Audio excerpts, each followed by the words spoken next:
그 사실을 즐겼다는 거죠. 그런데 어느 날부터 그걸 그 인사를 그 소개를 하지 않기로 했다. 그런 이야기를 하는 거를 들었습니다. 왜 그러냐? 사도행전을 묵상하는데 집사라고 하는 직책이 얼마나 소중한 직책인가 하는 것을 깨닫고, 이게 집사가 그냥 just 단지 불과 집사 뭐 이렇게 표현할 일이 아닌 거다라고 하는 걸 깨닫고, I was ordained, 나는 봉직됐습니다. 나는 임직을 받았습니다. as a deacon, 집사로 그렇게 임직을 받았습니다 라고 하는 표현을 쓰기 시작했다. 뭐 이렇게 하는 그 이야기가 기억납니다. 나는 그냥 집사에 불과해요. 이런 말은 진짜로 예수님의 생애도 모독하는 것이고, 예수님의 그 모든 섬김 이런 것들을 굉장히 축소하는 그런 내용이다. 그래서 집사라고 하는 것이 얼마나 소중한가 하는 것을 다시금 깨칠 수 있는 그런 내용이 됩니다. 우리도 신앙생활을 할 때, 우리 오늘 집사님께서 기도를 잘 해주셨는데, 그냥 집사 너 아직 더 배워야 돼 뭐 이렇게 취급할 내용이 아니고, 이거는 주님 앞에 섬기는 내용의 문제다라고 하는 것을 우리가 분명히 깨치고, 집사님들을 잘 예우하시고 집사님들이 주님의 일을 잘 감당하도록 그렇게 권면하시면 좋겠습니다. 먼저 집사라는 직분이 성경 안에서 어떻게 생겨났나 하는 그 배경을 오늘 우리가 봉독한 이 말씀이 보여줍니다. 왜 집사를 뽑게 됐습니까? 교회 안에 분쟁이 생겨나면서 집사 제도가 만들어졌다는 것, 이거 우리가 집중할 필요가 있습니다. 당시 예루살렘 교회가 교인들에 대한 구제를 활발하게 펼쳤는데 거기에서 분쟁이 생겨났습니다. 그러니까 교회가 성장하면서 구제의 대상이 점점 늘어나는 반면에 구제하는 중에 불평등을 느끼는 교인들이 생겨났다는 겁니다. 지금 성경에 보면 헬라파 유대인과 히브리인들 뭐 이렇게 구별을 했는데, 엄밀히 보면 헬라파 유대인, 이 사람들은 고향 땅을 떠나서 저 헬라어가 통용되는 헬라 지역에 갔다가 다시 고향으로 되돌아온 사람들을 말합니다. 이게 헬라파 유대인이고, 아예 태어나서부터 그냥 쭉 예루살렘 근방에 살았던 사람들, 그 사람들이 토박이 유대인들, 히브리인들이라 이렇게 부르고 있는 거예요. 근데 과부들을 구제하려고 뭐 양식을 나눠주는 중에 자꾸 헬라파 유대인들 과부의 이름들이 누락됐다라고 하는 이야기고, 혹은 그럴 일은 없을 거라고 보는데, 똑같은 배급을 하는데 헬라파 유대인들에게는 한 줌 주고 유대인 토박이들에게는 두 줌을 가득 채워서 주고, 뭐 이런 일들이 혹시 생겨나지 않았겠는가. 이게 왜 그랬을까 하는 걸 생각해 보면, 구제하느라고 배정된 사람들이 대부분 사도들이었을 거다 말이죠. 사도들은 100%다 히브리인들입니다. 쭉 예루살렘에서 살았고 예수님과 함께 살았던 그런 사람들이죠. 그러니까 거기에서 문제가 생기고 이 분쟁을 어떻게 해결할 거냐 하다가 사도들이 선택한 방식이 디아코니아 하다가 생긴 문제니까 디아코노스를 뽑자, 집사들을 뽑아서 문제를 해결하자. 그리고 7 집사를 뽑았지 않습니까? 근데 이 7 집사의 이름을 보면 재미나요. 쭉 나오는데 이 이름들은 히브리 이름이 하나도 없습니다. 전부 다 헬라어로 된 이름들이에요. 그러니까 이것도 약간 편파성이 보이기는 한데, 그러니까 헬라파 과부들이 구제해서 소외가 되니까 히브리 사람들, 토박이들이 하는 직책을 다 뺏어서 헬라파 일꾼들에게 주어서 그 불평을 없애자, 이렇게 아마 해결이 된 것 같아요. 그러니까 인간적으로 따지면 그렇게 됩니다. 근데 뭐 과정은 그렇다 치고 7 집사를 뽑아 놓으니까 어떻게 됐습니까? 원망이 그치고 분쟁이 그치고 교회가 평안해졌다라고 하는 게 오늘 성경이 우리에게 들려주는 이야기입니다. 그러면 집사님들은 그 태생부터 존재 자체가 평화, 샬롬을 가져오는 사람들이다, 샬롬을 만들어가는 사람들이다 라고 하는 걸 우리가 짐작할 수 있겠죠. 분쟁의 해결사, 평화를 일으키는 이, 뭐 이런 사람들이 되는 겁니다. 올해 우리 교회 표 한 단이 평화를 심는 교회인데, 집사님들은 올해 2026년 새신교회가 나아간 일에 아주 중요한 주역이다라고 하는 것을 꼭 기억하시기를 부탁드립니다. 그래서 저 집사님이 가면 아무리 시끄러운 곳이라도 조용해져. 저 집사님에게 맡기면, 저 집사님이 맡으면 아무리 삭막한 곳도 웃음꽃이 펴 평화를 만들고 분쟁이 조정되고 화해가 일어나는 그러한 위대한 역사가 집사님들에게 주시는 귀한 직분이고, 이건 세상의 어떤 명예나 훈장보다도 훨씬 더 값진 그러한 하늘의 훈장이다라고 하는 것을 알 수가 있습니다.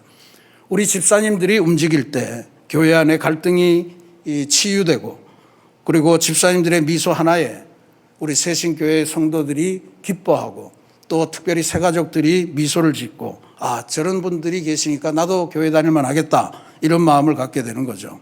그러니까 하나님은 집사님을 단순한 일꾼이 아니라 교회를 평화롭게 하고 교회의 원망을 없애고 교회를 평안하게 영적으로 잘 흘러가게 만드는 그러한 촉매제의 역할을 한다. 행복의 전도사다. 뭐 그런 별명을 세워도 될 것 같습니다.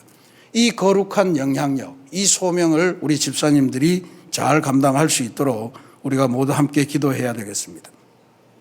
그런데 더 중요한 것이 있습니다. 그러면 초대교회의 이 7 집사님들 분쟁의 와중에서 사도들이 기도하면서 뽑은 집사들의 선발 기준이 뭔가? 이게 지금 우리에게 중요하겠습니다. 일 잘하는 사람, 계산을 신속하게 할 수 있는 사람, 힘 좋은 사람, 이런 사람을 뽑은 게 아니죠. 3절 말씀에 보면 성령과 지혜가 충만하여 칭찬받는 사람, 이것이 집사님의 기준이었고 집사님의 영광입니다. 세상에서는 능력을 보는지 몰라도 하나님께서는 영성을 보셨다라고 하는 거죠. 성령이 충만한 거 아닌가, 그걸 보시고 뽑은 겁니다. 하나님께서 우리 당회를 통해서, 당회원들을 통해서 집사를 청구할 때도 이런 원칙이 적용됐을 겁니다. 본인은 아니라고 할지 모르지만 성령이 충만해서 칭찬받아야 그게 청구가 되는 거 아니겠습니까? 그러니 우리 여기 젊은 집사님들 좀 와 계신데 나는 아무것도 아닌 것 같아도 하나님이 성령이 충만한 것을 보시고 당회원들을 통해서 청구하셨다라고 하는 자부심을 꼭 가지시기 바랍니다. 실제로 이 이름들 중에 우리가 2명 이름 정도는 기억합니다. 바로 스데반과 빌립이라고 하는 존재예요. 이분들 구제하라고 뽑았는데 구제도 열심히 했지만 핍박을 받아서 멀리 흩어질 때, 그때 복음을 적극적으로 전파하면서 스데반 같은 경우에는 아예 기적도 일어나면서 순교를 당할 때 그의 얼굴이 천사와 같았고, 그리고 친히 하늘이 열리면서 예수님을 보는 영광도 누렸지 않습니까? 또 빌립은 어땠습니까? 박해를 피해서 도망가는 과정에 에티오피아에서 온 내시를 만나서 아프리카 선교의 문을 연 사람이 된 거예요. 그러니까 이 집사님들이 감당한 역할이 성서적으로 결코 작지 않습니다. 집사님들이 일하는 것의 핵심은 성령이 충만하고 그 충만한 성령이 임재하는 것에 있었다. 그래서 그들이 뭘 하든, 구제를 하든 복음을 전하든 아니면 우리 주차장에서 봉사하든 애찬실에서 봉사하든 어떤 곳이든 집사님들이 서 있는 그곳이 성령이 임하는 지성소가 되는 그러한 정말 영광스러운 직책이다라고 하는 그 역사를 꼭 기억하시기 바랍니다. 한 가지 더 기억해야 될 것이 있는데, 집사님들이 세워짐으로써 실제로 어떤 일이 생겼는가 하는 이야기입니다. 사도들은 우리는 이제 구제에서 빠지고 말씀 전하는 일과 기도하는 일에 전무하겠다, 완벽하게 거기에 올인하겠다라고 하는 그런 판단을 내렸죠. 실제로 그렇게 됐습니다. 4절에 보면 기도하는 일과 말씀 사역에 힘쓸 수 있게 되었는데, 이게 목사나 교회 최고 지도력들이 하는 일이 힘겨우니까 집사님들 와서 좀 도와주십시오, 이런 차원의 이야기는 아닌 것 같습니다. 영광스러운 역할 분담이죠. 거룩한 역할 분담입니다. 오케스트라 같은 걸 생각해 보면 지휘자가 아무리 특출해도 거기 연주자가 없으면 그 지휘자가 뭔 소용이 있겠습니까? 지휘자가 지휘봉을 들 때 각각 맡은 연주자들이 자기의 악기를 들고 최선을 다해서 연주하고 지휘에 맞춰서 연주할 때 비로소 위대한 역사가 나타나지 않겠습니까? 그러니 우리 교회의 집사님들이 자기의 악기를 들고 연주하지 않으면 우리 새신교회는 어디로 갈지 알 수 없는 그런 교회가 될 겁니다. 그러니 이런 멋진 팀워크를 2026년 새신교회 희년행진의 세 번째 해를 달려가면서 여러분들이 꼭 만들어 주시기를 부탁드립니다. 집사님들의 섬김으로 사도들이 말씀 전하는 일과 또 기도에 올인하게 되니까 어떤 결과가 나타났는가 하는 것을 오늘 우리는 봉독하지 않았지만 7절 말씀에 이렇게 누가가 기록합니다. 하나님의 말씀이 점점 왕성하여 예루살렘에 있는 제자의 수가 더 심히 많아지고 허다한 제사장의 무리도 이도에 복종하니라. 이게 비로소 교회가 교회다워지는 그런 모습, 거기에 집사님들의 중요한 역할이 있다는 거죠. 뭐 사도들이 기도 열심히 하고 말씀 전하니까 부흥했다 이런 이야기가 지금 아닌 거예요. 집사님들이 세워지고 또 세워진 집사님들이 성령 충만하고 사람들의 칭찬을 받는 일들이고 그들이 그냥 그 일을 열심히 하니까 초대교회의 놀라운 부흥의 역사가 일어났다라고 하는 사실입니다. 그러니 이 부흥의 주역으로서의 집사님들, 그 집사님들의 정체성을 확실하게 생각하시고 우리 새신교회의 귀한 하나님의 일꾼들이 되시기를 기도드리겠습니다. 사랑하는 우리 새신교회 집사님 그리고 우리 성도 여러분, 스스로를 과소평가하지 마십시다. 나는 집사에 불과해. 이런 말은 이제 더 이상 할 필요가 없습니다. 여러분은 성령 충만한 하나님이 칭찬하시는 일꾼이고 교회의 평화를 만드는 주인공이며 부흥의 역사를 써내려가는 그 일을 감당하는 귀한 일꾼들입니다.